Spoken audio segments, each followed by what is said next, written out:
Oh,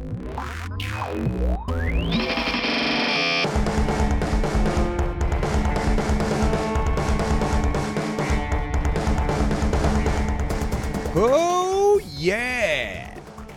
What's happening, y'all?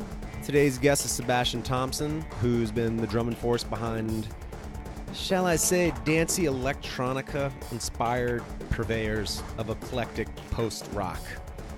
And that band would be Trans Am, whose discography, when you look at it from A to Z, or at least to present, really spans just about every imaginable genre that one possibly could. And that's one of the things that I've always dug about Trans Am was their unwillingness to be categorized. Even within an album, it's its own journey. And that is certainly the case with their most recent album, California Hotel, not to be confused with the Eagles song. But we talk about working with Trans Am for over 20 years. Of course, Sebastian's drumming in Baroness, whose album Purple was absolutely one of my favorites of 2015. We also talk about Alex Van Halen's drumming, rototoms, because that's what happens. That's the logical progression. I might maybe even some mention of octaobans, you know, the prog 70s, 80s go-to crazy, huge theater drum set items. And of course, then we talk a little bit about physics, because that as well is the natural progression of talking about rototoms and Alex Van Halen. That's where that goes. And more importantly, I think the pursuit of just going all in to follow your art and what you're passionate about. So here we go. Sebastian Thomson, y'all. Crash, bang, boom!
All right, I'm here with Sebastian Thomson, Trans Am, Baroness, all kinds of good shit. Yep. Thanks for sitting down with me, my man. You're very welcome. So tonight, here we are, St. Vitus, Brooklyn. You actually do live here, and y'all are celebrating, I guess, before you go off on tour for a new record coming out April 22nd. Mm-hmm. Tell me a little bit about this record that could easily be confused with the Eagles song. So the record is called California Hotel. Right. Which, of course, obviously is a reference to another album that you might have heard of. Right. But it's more than just a joke. It has to do with we record in San Francisco. Uh-huh.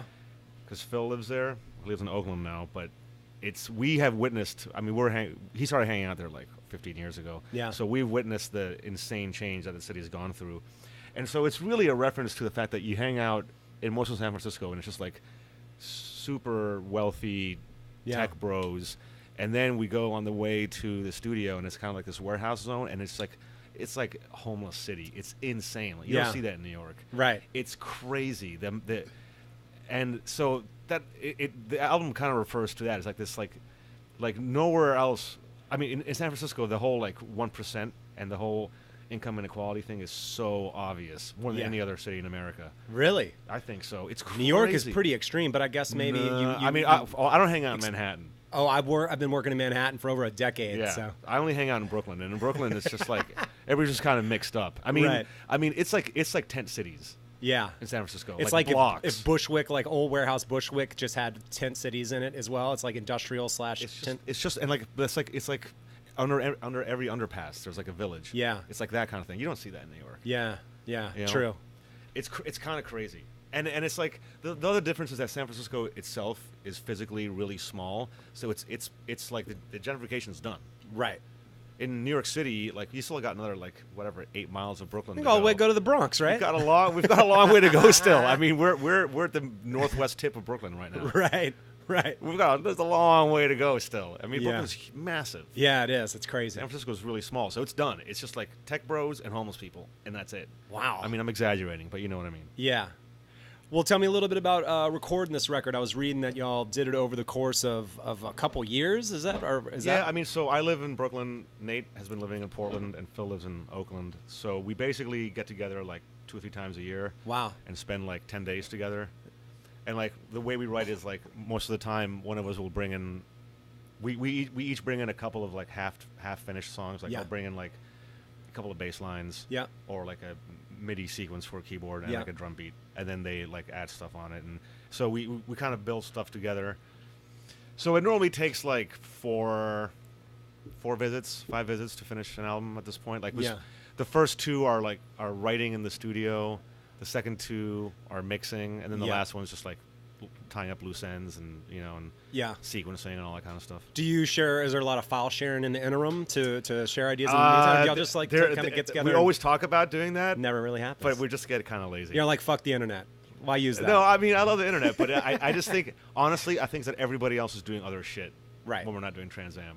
Right. I think that's really what it is. Okay. Yeah.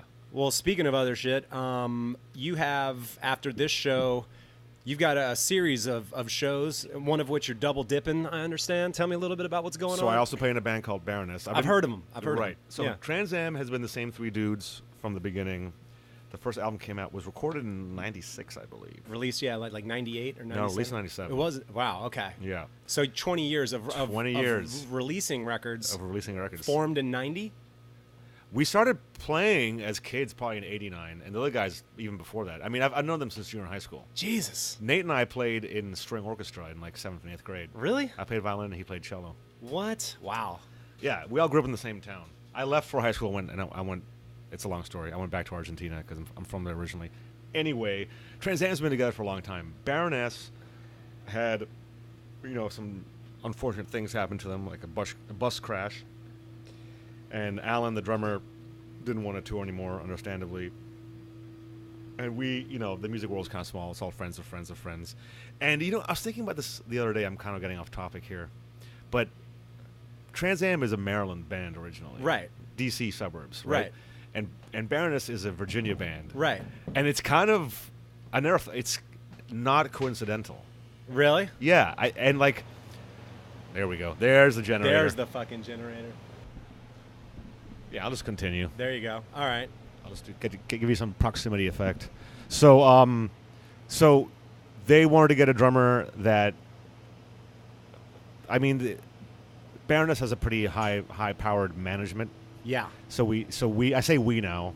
At the time, it was they. They could have, done some cheesy auditions and gotten some studio shredders, but they wanted somebody who had a sound that they liked from a band that they liked. Who had been on tour? Yeah. who's been around? They didn't want to get some session guy. Right. So we got in touch through friends of friends, and I learned 8 songs. Went down, played with John and Pete, and they were like, "Yeah, so when do you want to go on tour?" I was Jesus. Okay, cool. Wow. So that was pretty awesome, and it was great timing because that was around the time that Trans Am was getting less active. So, yeah. So I mean, that's one of the blessings of being a drummer is that if you're a decent drummer, you'll get work, I guess. You know? I mean, but at this point, I'm a very integral part of Baroness. We're all bros now. It's not like I'm some hired gun anymore. Right. Was there transitionally? Was it a little strange at first? Did you feel like you had been in a Trans Am bubble playing wise? No, I mean it was. I mean, officially, the 2 new guys, Nick and myself, we were officially on probation. That sounds kind of weird. We were being paid per night. We weren't in the band for the first couple of tours, and now we're in the band. Right. But the guys never made it feel like that personally. Yeah, that's we started hanging out immediately. Yeah. So that's cool.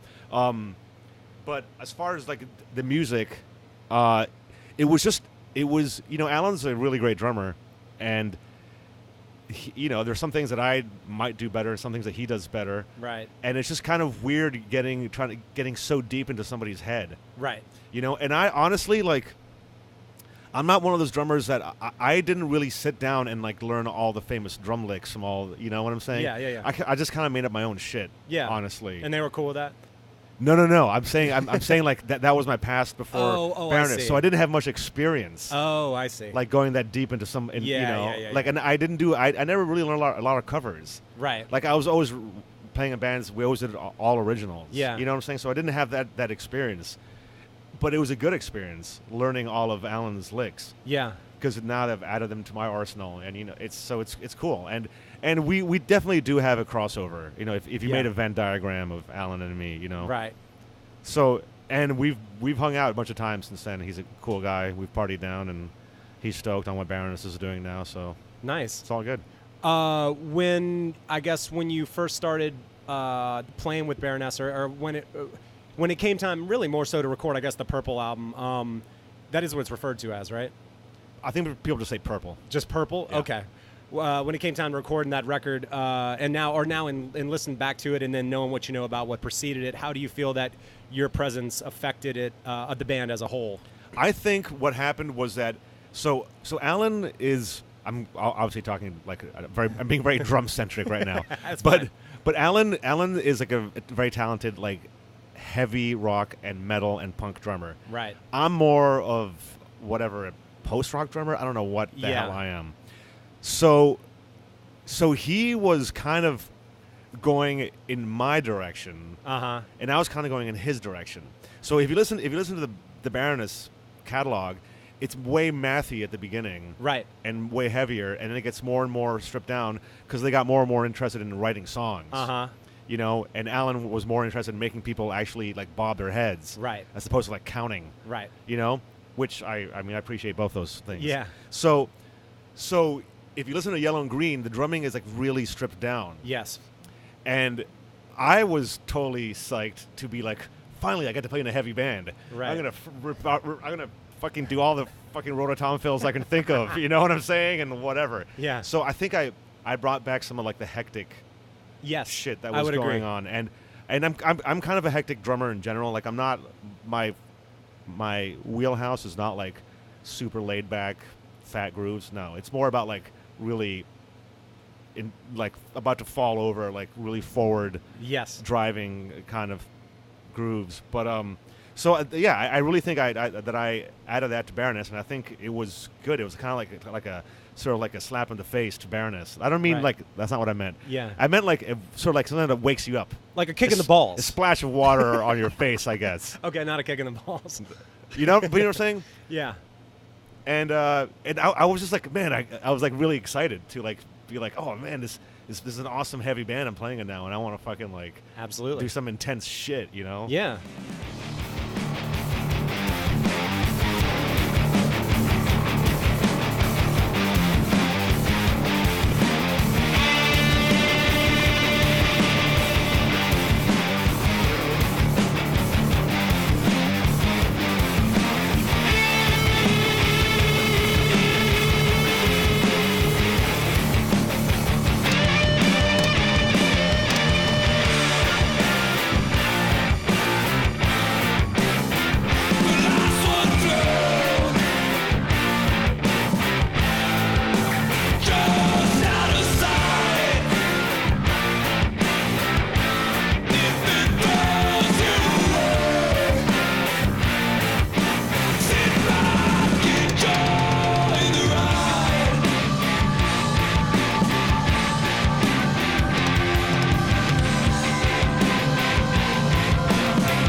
How was the tour accommodations? I guess at Baroness, I would imagine. I mean, touring with Baroness and Trans Am are so different. That's what I'm saying.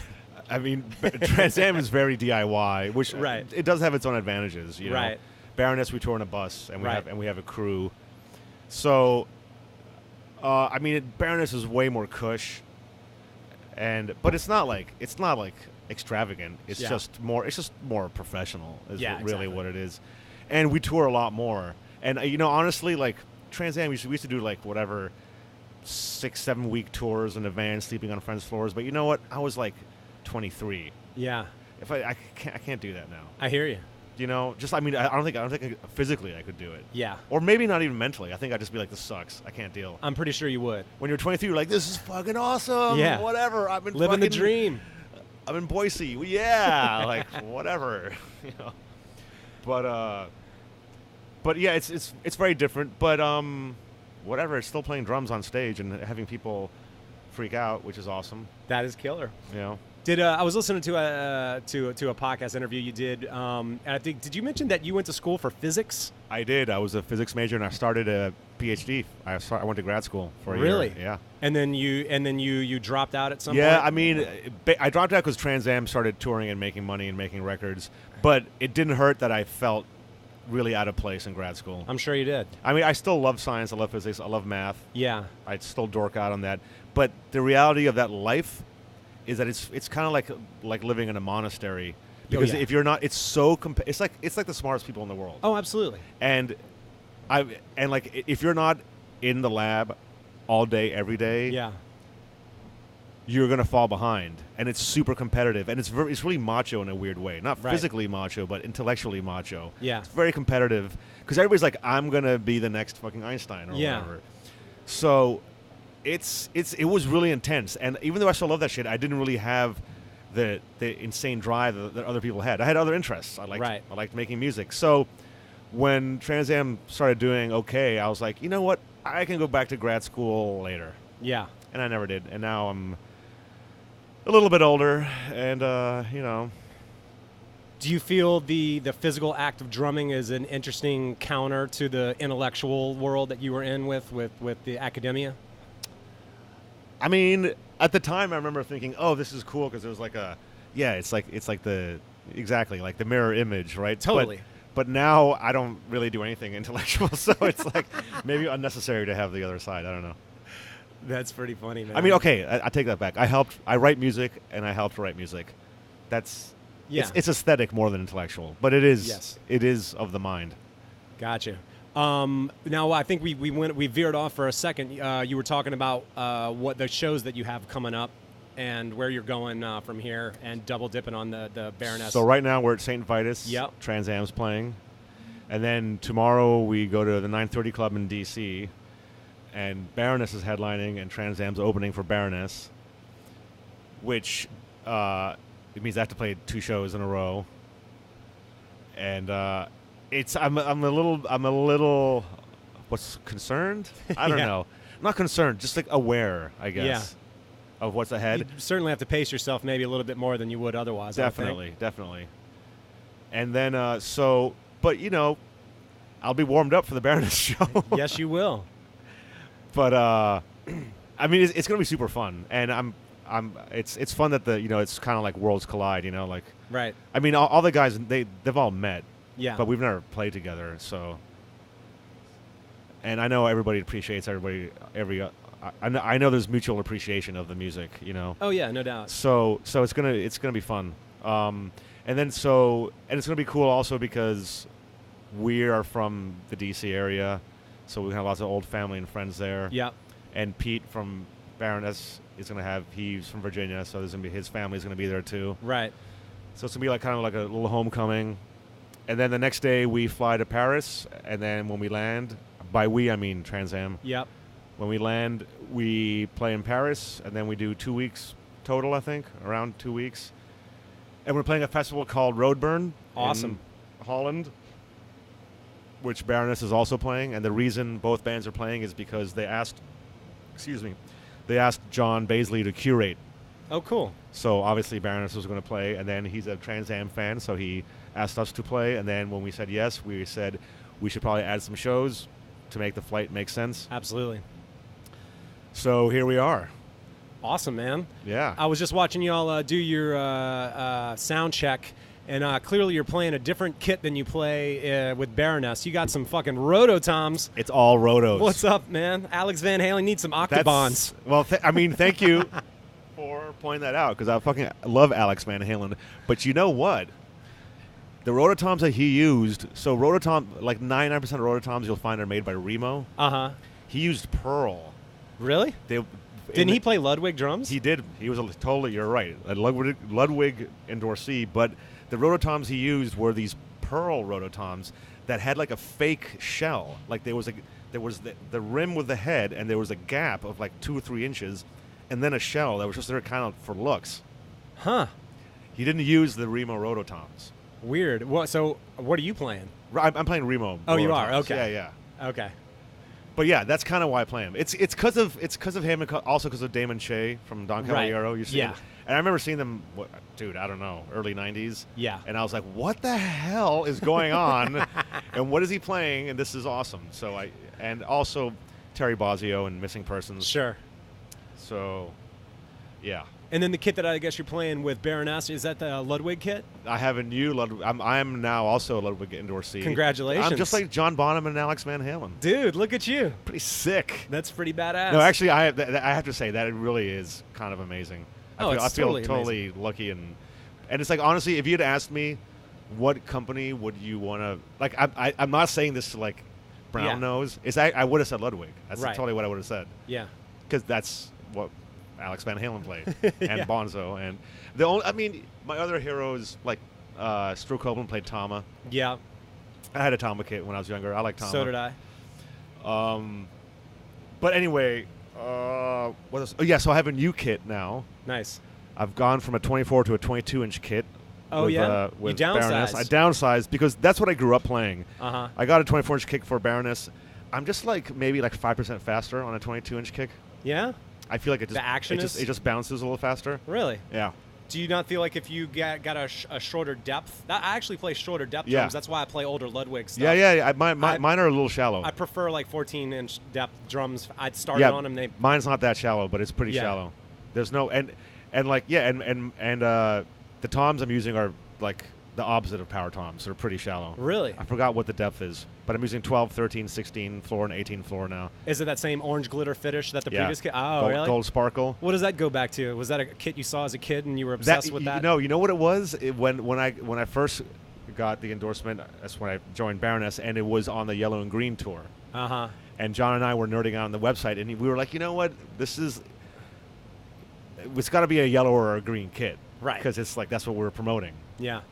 And so we chose the yellow sparkle, which we like, and I'm still way into it. And then what happened is, when I got the second kit, I was like, you know what? I have these other toms. If I get different sizes in the same wrap, I can mix and match my 24-inch kick, my 22-inch kick. Yeah. And now I have a 12, 13, 14, 16, 18 toms. Awesome. So, and I can use whatever combination I want. So that's why I got the same wrap twice. So I'm really it's pretty awesome. Damn, dude. Yeah. That's pretty exciting. Yeah. One thing I didn't ask you, I guess, what age were you and how did you find the drums in the first place? How'd you stumble upon them? So I think I was like 14, and I'm from Argentina originally, but I did my elementary school in America. We went back to Argentina for high school. Are you German or Italian? There's a lot of German and Italian. I am half German, half British. Okay, German. I mean, fully Argentine, but that's my genetics. Gotcha. But so I was like the kid that spoke the best English in my class, and my buddies wanted to do this is in the 80s, wanted to do an 80s cover band, so they recruited me to be the singer. Right. And the drummer would never show up to rehearsal. So the keyboard player showed me this, right? And so I sat down and I did it, and that went on for a couple of weeks, and I was like, you know what? I'm just going to stay playing drums. I'm way better at that than I am at singing. And then I took a couple of lessons and, bugged my parents for a kit, and it's crazy to think about it now. So we lived in Buenos Aires, in the city, in an apartment building. We were on the 4th floor, and I had this little kit that I had set up in the fucking living room. Awesome. And I'd come from school, and my mom was out, my dad was out there, they were working, and I'd just practice until 6 when they got home. Yeah. And I never stopped to think about, because it was like an urban, like the neighbors, right. I actually started a band with a kid that lived on the 2nd floor. But yeah, it was fun.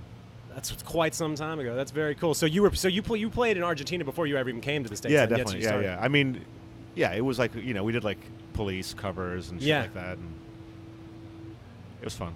Did your parents support you going to being a musician? My parents were the very unstable supportive. world of. They were very supportive of it as like an artistic endeavor. But when I quit grad school, my dad was like really pissed. Ah, that's what I was getting. He at, was yeah. pissed because he was like so proud that I was gonna be like an academic. Right.